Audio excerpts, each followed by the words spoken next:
Hello students, आज का हमारा टॉपिक है ऑप्टिकल आइसोमेरिज्म या प्रकाशिक समाव्यपता।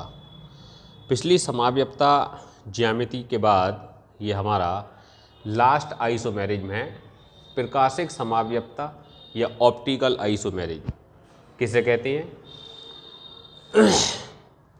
इसमें क्या होता है कि जो भी मॉलिक्यूल या जो भी organic compound optical isomerism show करते हैं, उनके मॉलिक्यूलर फार्मूला, उनके स्ट्रक्चरल फार्मूला सब एक समान होते हैं, उनकी केमिकल प्रॉपर्टीज भी समान होती हैं, लेकिन जो प्लेन पोलराइज्ड लाइट होती है या समतल ध्रुवित प्रकाश होता है, उसके अकॉर्डिंग वो अलग अलग बिहेव शो करते हैं, अलग अलग व्यवहार दर्शाते हैं।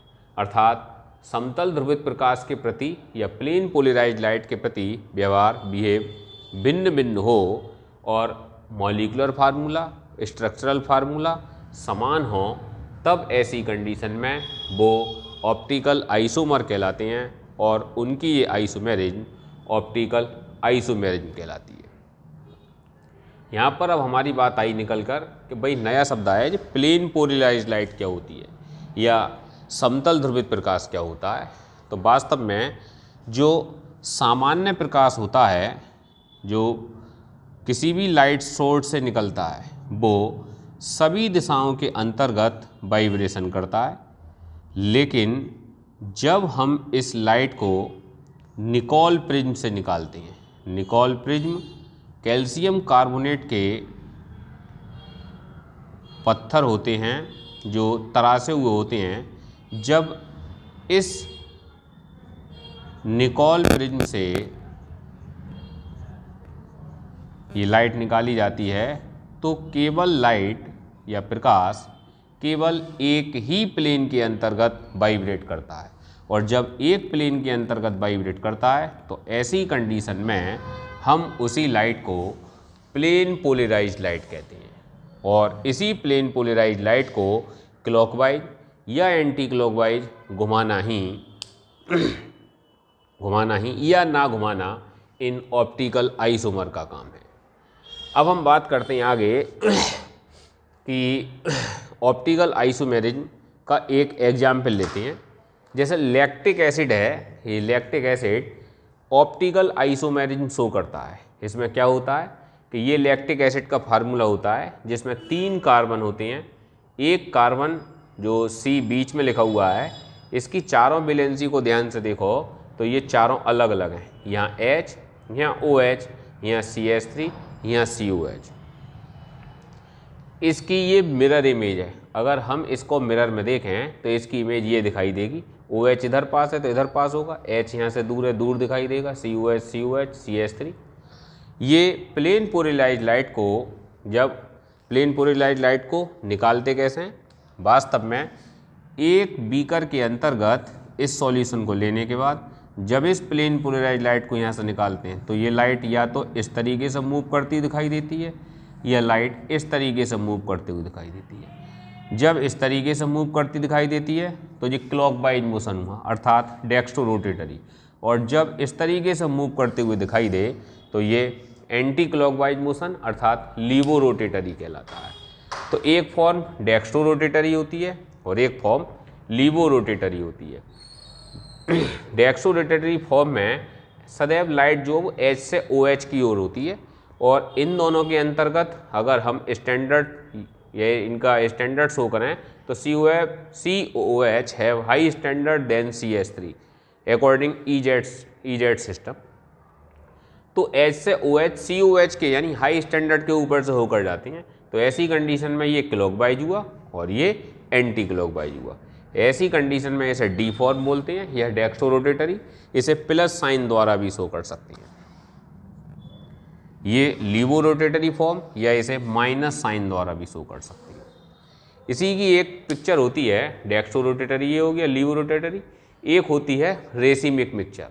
रेसिमिक मिक्सचर में क्या होता है कि यहाँ डेक्स्ट्रो रोटेटरी और लीवो रोटेटरी जो फॉर्म होती है, उनकी 50-50% क्वांटिटी को मिलाकर एक मिक्सचर बना लिया जाता है। इस मिक्सचर के अंतर्गत दोनों की परसेंटेज इक्वल रहती है और इक्वल रहने के कारण अब ये एंटी क्लॉकवाइज 50% और 50% क्लॉकवाइज, ऐसी कंडीशन में ये प्लेन पोलराइज लाइट को किधर भी मूव नहीं करा पाता।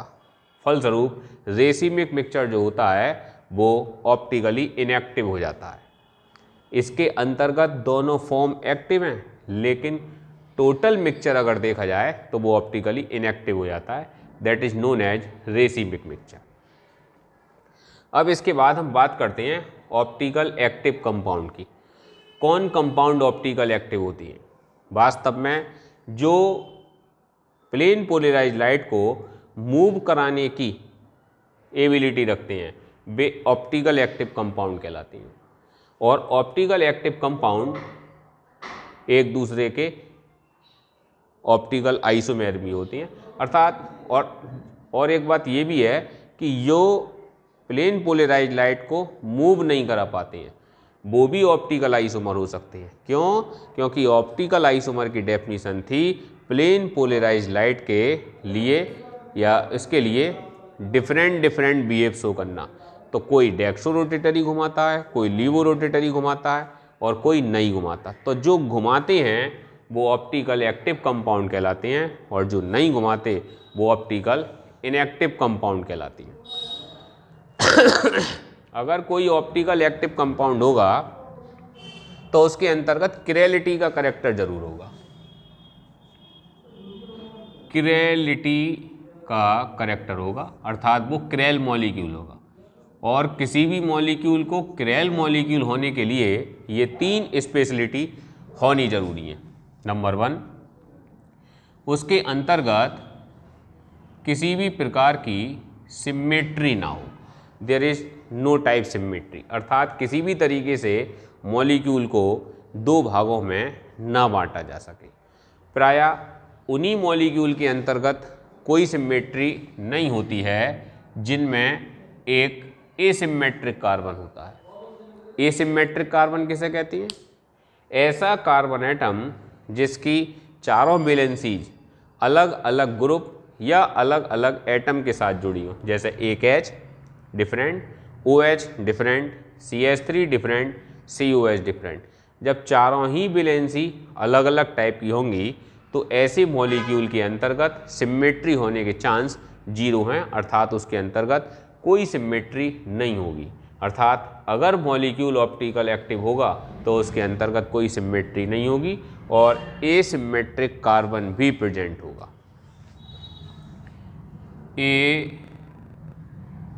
एसिमेट्रिक कार्बन, या इसको हिंदी में असममित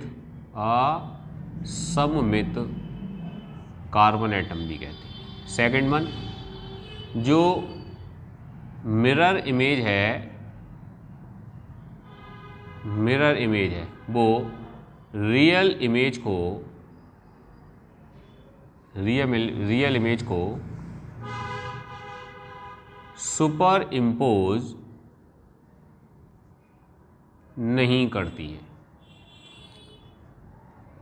रियल इमेज को सुपर इम्पोज नहीं करती। इसका मतलब क्या है कि अगर मान लो किसी की इमेज ये है और उसकी मिरर इमेज ये है और इस मिरर इमेज को इसके ऊपर बिना मूव कराए इसी इमेज को इसके ऊपर सुपर इम्पोज किया जाए तो वास्तव में ये सुपर इम्पोज नहीं कर रही। क्यों? क्योंकि दोनों इमेज का जो अंगूठा है वो एक दूसरे को सुपर इम्पोज नहीं कर रहे, अर्थात कवर नहीं कर पा रहा है। अगर ये इस तरीके से होती तो ये सुपर इम्पोज कर पाती। इसका मतलब अगर कोई मॉलिक्यूल के अंतर्गत किरेलिटी का कैरेक्टर है तो उसकी मिरर इमेज और रियल इमेज एक दूसरे को कभी भी किसी भी कंडीशन में सुपर इम्पोज नहीं कर पाएंगी। कभी भी किसी भी कंडीशन में उसको सुपर इम्पोज नहीं कर पाएंगी।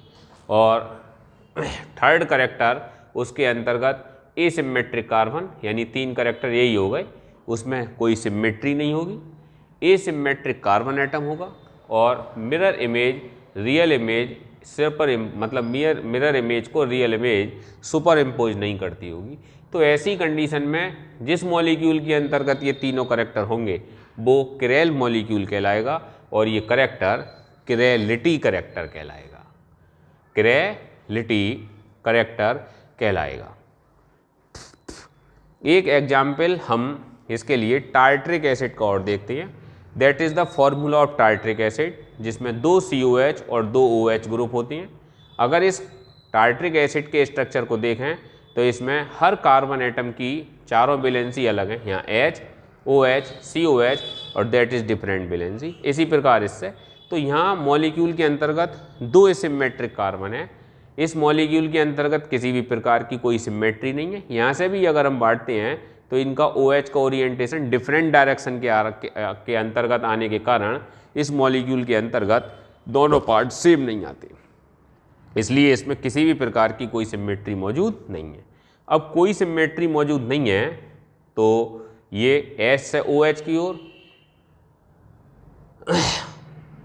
और H से OH की ओर, तो ये अगर प्लेन पोलराइज लाइट को डेक्स्ट्रो रोटेटरी घुमाता है तो ये इसकी जस्ट मिरर इमेज आ गई। और मिरर इमेज के अंतर्गत हम ध्यान से देखें तो OH जो यहाँ दिखता है वो आईने में यहाँ पास दिखेगा, H दूर दिखेगा, ये आ गई। ये इमेज इसको सुपर इम्पोज नहीं कर पाएगी। इस इमेज को सुपर इम्पोज नहीं कर पाएगी तो इन दोनों के अंतर्गत प्लेन पोलराइज लाइट को घुमाने का करेक्टर होगा, अर्थात ये दोनों ही ऑप्टिकली एक्टिव होंगे, जिनमें एक डी टार्ट्रिक एसिड होगा और एक एल टार्ट्रिक एसिड होगा। इसी की एक थर्ड फॉर्म और मिलती है, इसी की एक थर्ड फॉर्म और मिलती है जिसे हम मीजो टार्ट्रिक एसिड कहते हैं। Meso tartaric acid. और मीजो टार्ट्रिक एसिड के अंतर्गत बेटा सिमेट्री मिलती है, क्योंकि ओरिएंटेशन ऑफ OH दोनों पार्ट के अंतर्गत एक ही साइड होता है, जिससे जब इसको 20 से डिवाइड करते हैं तो ये 2 सेम पार्ट के अंतर्गत टूट जाता है। और दोनों सेम पार्ट के अंतर्गत टूटने के कारण इसके अंतर्गत सिमेट्री हो गई, जबकि क्रेलिटी मॉलिक्यूल के लिए नो सिमेट्री चाहिए थी, एसिमेट्रिक कार्बन चाहिए था। तो एसिमेट्रिक कार्बन तो इसमें है, लेकिन इसमें सिमेट्री नहीं होते ही इसने क्रेलिटी करेक्टर को खो दिया।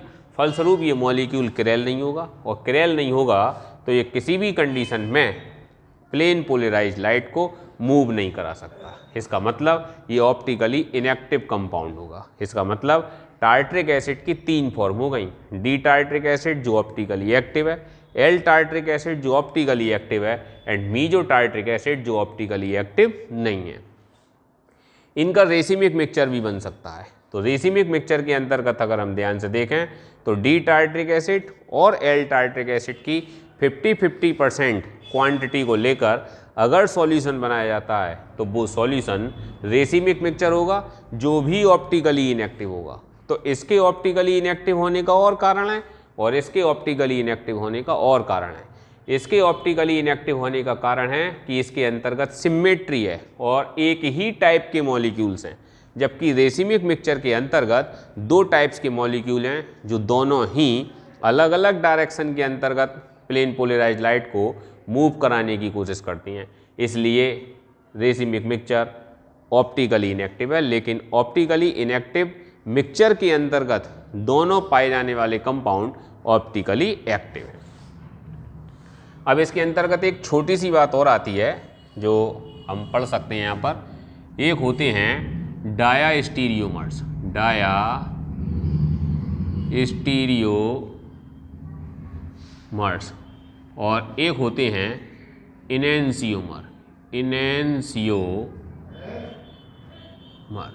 डायस्टीरियोमर और इनेंसियोमर में क्या अंतर है? बहुत सिंपल सी बात है। अगर कोई ऑप्टिकल आइसोमर एक दूसरे की मिरर इमेज हैं तो वो इनेंसियोमर कहलाएंगे, और मिरर इमेज नहीं है तो डायस्टीरियोमर्स कहलाएंगे। मिरर इमेज हैं तो इनेंसियोमर और नहीं है तो डायस्टीरियोमर्स। अगर मैं इस स्ट्रक्चर को फर्स्ट बोलूं, इस स्ट्रक्चर को सेकंड बोल दूं और इस स्ट्रक्चर को थर्ड बोल दूं तो इनेंसियोमर के अंतर्गत एग्जाम्पल आएगा इनेंसियोमर फर्स्ट एंड सेकंड, और डायस्टीरियोमर के अंतर्गत second and third and first and third. Both are example of diastereomers. इसका मतलब ऑप्टिकल आइसोमेरिज्म का टॉपिक हमारा कंप्लीट होता है, और ऑप्टिकल आइसोमेरिज्म के अंतर्गत कोई विशेष बात नहीं, प्लेन पोलराइज लाइट को कंपेयर करते हुए उसको घुमाने की जो डायरेक्शन है वो अपोजिट और सेम साइड होगी, बस उसी का चुनाव करना है, बाकी कोई और स्पेशल बात इसके अंतर्गत नहीं है।